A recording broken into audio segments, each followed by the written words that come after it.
Fala galera, beleza? Mais um vídeo no canal. No vídeo de hoje a gente vai dar uma passada lá no relatório da LZR. Então bora lá para a tela. Tá aqui o relatório de novembro. E caso você esteja se perguntando, pô, o que é esse ALZR? O que esse fundo faz?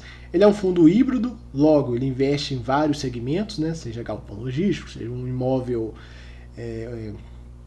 de escritórios, seja uma loja, etc. Vários tipos de imóveis. E todos eles com contratos atípicos. Esse é o foco do fundo. Ele só trabalha com esse tipo de contrato, o que é bem interessante, traz uma segurança extra para a gente. Vamos lá pegar as informações preliminares dele, informações gerais aqui. O ticker dele é ALZR11, gestor é Aliança, administrador BTG. As taxas dele dá menos de 1% aí, bem tranquilo. Patrimônio, 643 milhões, ainda não é um fundo grande, a gente pode ver aí que é um fundo de tamanho médio, a gente pode falar que um fundo grande começa quando passa aí de 1 bi. Ele ainda é médio, tem muito espaço para crescer ainda. Então,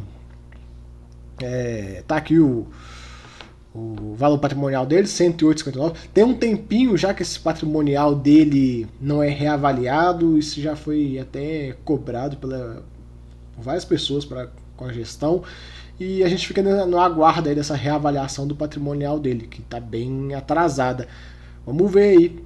A gente viu aí a do Bresco, né, no vídeo que eu fiz do Bresco, subiu praticamente 10%. Do ALZR, se subir 10%, estou fazendo um cálculo aqui rapidinho para vocês, iria para casa dos R$ 119. Então vamos ver aí se essa reavaliação vai ocorrer, quando vai ocorrer, para a gente ter esse patrimonial corrigido. Ele tem praticamente 100 mil cotistas, o que é muito cotista para a quantidade de patrimônio que ele tem. Tem fundos desse tamanho que não tem um terço do número de cotistas que esse fundo tem. Então, vamos lá para os comentários do gestor, os comentários gerais dele do mês. E ele fala, né, que conforme anunciado anteriormente, eu vou trazer esse anúncio. Ele utilizou parte dos recursos da quarta emissão para pagar uma parcela, a primeira parcela lá do imóvel da Decathlon. Eu vou até pegar aqui já para vocês, para a gente já matar esta pane. Tá aqui, ó. Esse é o fato relevante que saiu lá quando eles compraram. Então, primeira parcela, 10 de dezembro de 2021. A segunda parcela, 10 de dezembro de 2022. A terceira, 20 de dezembro de 2023. Só para a gente já passar por isso. Tem esse fato relevante e tem outros fatos relevantes, a gente vai conversando. Aí ele fala aqui, ó, o fundo segue na fase final de diligência para a conclusão da aquisição do centro de distribuição logístico Last Mile, AAA, feito sob medida para a Coca-Cola. Essa aquisição já vem se arrastando aí há um tempinho, a galera já está começando a ficar um pouco sem paciência. Vamos ver aí se a gente consegue fechar o ano com essa aquisição já concluída. Seria muito interessante já ver ela concluída. Aí ele fala um pouco do que vai trazer informações para a gente quando tiver atualizações, um pouco sobre o imóvel. Eu não vou falar sobre o imóvel agora, vamos esperar concluir. Eu faço um vídeo sobre a conclusão da venda, da compra, né? E aí ele fala o próximo pagamento de rendimentos previsto para o dia 23, para quem dormiu com as cotas no dia 16 para o dia 17. Então, se você acordou hoje cedo com cotas do ALZR na sua carteira, você vai receber aí os 65 centavinhos. E aí ele falando, né, por que teve esse aumento no rendimento. Aí ele fala, leve incremento das receitas do fundo, derivado do reajuste anual pelo IPCA do aluguel do imóvel IPG, repasse inflacionário de 10,2%. Lembrando, é um fundo contrato atípico, então não tem aquela coisa, vamos negociar e tudo mais. Não, é atípico, tá aqui no contrato, ó, repassa a inflação e segue a vida. Então foi repassado. 2. Aumento da remuneração do caixa aplicado em fundos de liquidez. A gente sabe, a Selic está subindo, todos os fundos de liquidez aí que eles têm, né, as rendas fixas deles, começam a pagar de forma melhor. E o item 3, a manutenção do nível de despesas do fundo, mesmo já considerando o pagamento não recorrente da despesa com a convocação da consulta formal para aprovação da aquisição do imóvel FENSA. Esse fundo ele tem disso, ele traz sempre uma consulta formal, uma assembleia para perguntar para os cotistas o que eles querem. Isso é bom, isso é interessante. O gestor ele terceiriza as decisões. Por mais que ele leva o fundo para onde ele determina, quando vem uma decisão igual essa, ele vai chamar a Assembleia e vota. Que aí lá na frente, quando alguém quiser reclamar ou algo do gênero, ele fala, não, mas tá aqui, ó, foi aprovado por X% dos cotistas, acabou, morreu o assunto, segue a vida. Eu acho isso interessante, além do mais que ele traz os cotistas para dentro do processo decisório do fundo. É muito interessante isso, muito legal essa pegada de ser pró-cotista nesse ponto. Seguindo, ele fala aqui que o volume de negociação diário de 1,2 milhões de reais, razoável o volume, e a base de cotistas do fundo cresceu para 97 mil. Vamos continuando, aqui um pouquinho da DRE dele, bem simplinha, bem fácil de entender, não tem muita coisa. Eles poderiam até fazer igual alguns fundos fazem, de colocar uma completa no final do relatório, seria interessante para o cara igual eu que faço vídeo, ou o cara que é cotista que estuda mais, tem um nível maior de estudo e quer olhar as coisas com uma certa lupa, ele ter uma DRE completa assim no final seria legal.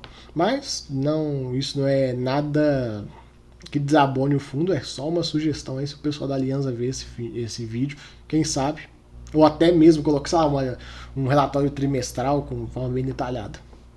Aqui dá um pouco da distribuição de rendimentos dele, e eu marquei que essas duas linhas em vermelho, são grifos meus, que são os pontos mais ou menos ali onde foram as emissões. Então a gente vê que a renda caiu, voltou a patamares superiores antes da emissão.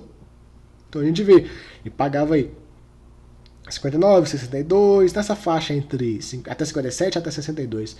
Aí ele veio e chegou até pagar 0,72 e ficou pagando aí numa casa dos seus 0,68, 67. Aí ele já soltou outra emissão, então a gente não conseguiu ter o patamar de recorrência certinho. A gente viu que é algo mais ou menos de 0,67 até 0,72. Também acho que seria interessante, como o fundo tem essa distribuição totalmente atípica, os contratos são atípicos e tudo, o gestor ele tem uma capacidade de prever melhor os aluguéis deles, os reajustes e tudo. Ele poderia trazer pra gente algum tipo de guidance do que ele espera aí dos resultados. Seria legal. Claro, não é obrigação nem nada, mas assim, eu estou trazendo pontos para agregar no relatório deles, para deixar o relatório deles melhor do que já é. Essa parte de obrigação futura é interessantíssimo ter isso. Ele vai falar das parcelas da Decathlon. Eu já trouxe o fato relevante. Esse aqui é basicamente um resumo do fato relevante. E agora ele fala do CRI dos imóveis DASA. Esse é um fundo que hoje está alavancado. E aí ele fala, né, um pouco do CRI e tudo, o fluxo de amortização, que ele tem caixa para isso. E ele quis salientar aqui, ó, que o momento que ele fez essa securitização era um momento muito bom, de juros baixos. Aí eu te pergunto, será que foram baixos mesmo essa securitização? Será que os juros foi bom mesmo? Aí eu até peguei o fato relevante pra gente ver, mostrar pra vocês que foi sim, foi um juros baixos sim. Um juros de 5,23 ao ano, mais o IPCA, que é muito bom. Você pegar aí os CRIs que estão saindo agora, os fundos, a gente pode ver aí, tipo, um que eu me lembro de cabeça agora, do VILG lá, aquela aquisição, que foi até o primeiro vídeo do canal, se eu não me engano foi IPCA mais 6,5, então assim, eles conseguiram com uma taxinha bem abaixo. Tá aqui o fato relevante. Eu quis trazer mais para mostrar para vocês essa questão, que a gestão pega e fala que foi baixo, e vamos ver se foi baixo mesmo, porque tem muito tempo que ocorreu essa compra, né? E aí o que acontece? Outro ponto que eu tô até pegando aqui para vocês, ó, ele fala: com a apuração dos contratos de locação com a DASA, permitindo estruturar o cash and cash yield obtido pelo fundo será de aproximadamente 11,3% no primeiro ano. É isso que eu estava procurando aqui. Então, assim, um yield muito bom. É isso que eu falo. Quando, até pegando um parênteses aqui, aproveitando a situação, quando eu falo de alavancagem em fundo imobiliário, de alavancagem boa, alavancagem ruim, a gente quer ver alavancagens como essa que a RZR fez, uma taxa baixa e o resultado para o cotista para lá de 10%. Porque aí vale a pena alavancar. Ficar alavancando com cap rate de 9, 8, para ficar ganhando um spreadzinho de nada, não vai trazer um resultado, não vai trazer um ganho real para o cotista, porque a gente tem que entender que é uma operação que traz um risco mais profundo. E se esse risco não for remunerado para a gente de forma interessante, para que vai se tomar esse risco? Então fica aí, bola dentro do pessoal do ALZR. Quis trazer o fato relevante aqui apenas para refrescar a memória de vocês. A gente pode ver que tem praticamente um ano que ocorreu essa compra, então a galera nem lembra mais os dados dele, do que ocorreu. Então eu estou só refrescando aí a mente de todo mundo para a gente ver sobre essa alavancagem. Agora ele vai começar a falar um pouco dos dados gerados do fundo. A gente vê aqui, ó, aluguéis por empreendimento, tudo bem distribuído, portfólio 100% contrato atípico, já falei lá em cima, aluguel por localização, ele fala aqui São Paulo, um pouquinho Grande São Paulo, um pouquinho no estado, um pouquinho no Rio, e é um pouco da classe dos imóveis, né? Laje, galpão, centro de diagnóstico, data center. Esse data center a gente vai comentar sobre ele mais abaixo. Varejo, big box e tudo mais. Aluguéis para o setor de atuação, aí ele traz também, a gente vê bem diversificado, um pouco da situação dos aluguéis, anos atípicos até o vencimento das locações. Então você pega aqui, ó, de baixo para cima, vai subindo, o prazo médio 9,1 anos. A gente vê aí que tem 3 imóveis aqui que está num prazo aí de menos de 5 anos, que ainda é muito, se você pensar. Esse fundo aí, nós não vamos ter preocupações aí pelos próximos 4 anos aí, que vai vencer, que vence os 2 primeiros, né? O IPG 3.9 e o da Clariant com 4.3. Então só daqui a 4 anos que a gente vai começar a preocupar com essa questão. E do jeito que as coisas estão caminhando nesse fundo, se o cenário econômico permitir também, né? A gente tem que ver, tem eleição e tudo mais, aquela zona que a gente já está acostumado. Pode ser que daqui a 4 anos essa parte do relatório esteja, sei lá, pelo menos com metade do número de imóveis a mais do que teria hoje. Imagino que o fundo vai crescer aí mais 50%, quem sabe. Vamos ver aí, se o mercado permitir, se o Brasilzão permitir, a gente vai ver esse fundo aí atingindo 1 bi e meio de patrimônio muito facilmente. Então, aqui um pouquinho do faturamento dos locatários, nos meses do reajuste, né? A gente vê aqui que nos 3 primeiros meses do ano tem bastante reajuste, então a gente vai ver um incremento na renda desse fundo aí nesse início do ano. Vamos acompanhando isso conforme os relatórios forem saindo no ano que vem, para a gente ver se esse aumento vai vir para a gente, se ele vai sentir esse aumento. Acredito que sim. Ele falando um pouco do mercado secundário, né? Esses gráficos o pessoal gosta de colocar. Média diária. O número de cotistas a gente vê que o fundo cresceu de maneira expressiva desde o meio de 2019. E agora está dando uma diminuída, mas ainda assim é um crescimento bem exponencial. Aqui está um pouco dos imóveis dele. Eu não vou ficar falando de cada um, porque não tem muito o que falar. Eu vou só focar no data center para vocês verem. Então vamos seguindo aí. Quem quiser ler, ou puxa o link aí na descrição, ou pausa o vídeo mesmo, se quiser olhar alguma informação. Tá aqui todos os imóveis dele. Não tem muito o que comentar, não tem muito o que falar, é tudo contrato atípico, tudo contrato de qualidade. Então, assim, não tem muita preocupação. E é isso, o fundo, tá aqui o relatório, todos os prédios. O que eu ia comentar do data center, ele tem esse imóvel da Sky no data center, que está dentro, a estrutura aqui dessa operação foi feita mais ou menos assim, eles criaram outro fundo e o Alianza é a cotista de todas as cotas desse fundo. E aí esse imóvel da Sky está dentro desse fundo.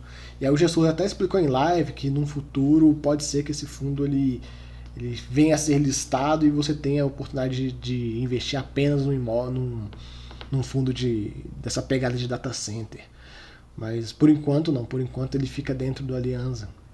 E aí é aquela coisa, né? Se você não quer investir no Alianza por algum motivo, você, mas eu quero investir no data center, você vai ter a liberdade de escolher.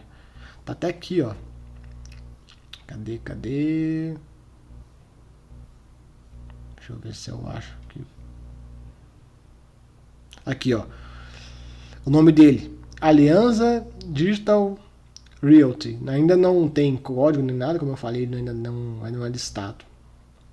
Então fica aí o relatório do AIRZR, um fundo muito seguro, muito tranquilo, não tem dor de cabeça. Se você quer um fundo para não se incomodar, um fundo para ter uma segurança na carteira, esse é o fundo. Esse é o fundo. Ele vinha sendo negociado bem caro, né? Nos últimos tempos. Agora ele deu uma caída aí. Se eu não me engano, ele está na casa dos 110 já. Está num preço bem mais baixo do que ele estava costumava ficar, né? Ele costumava ficar lá para cima de R$ 120. Então, fica aí o vídeo. Agradeço a todo mundo que assistiu. Até a próxima. Valeu!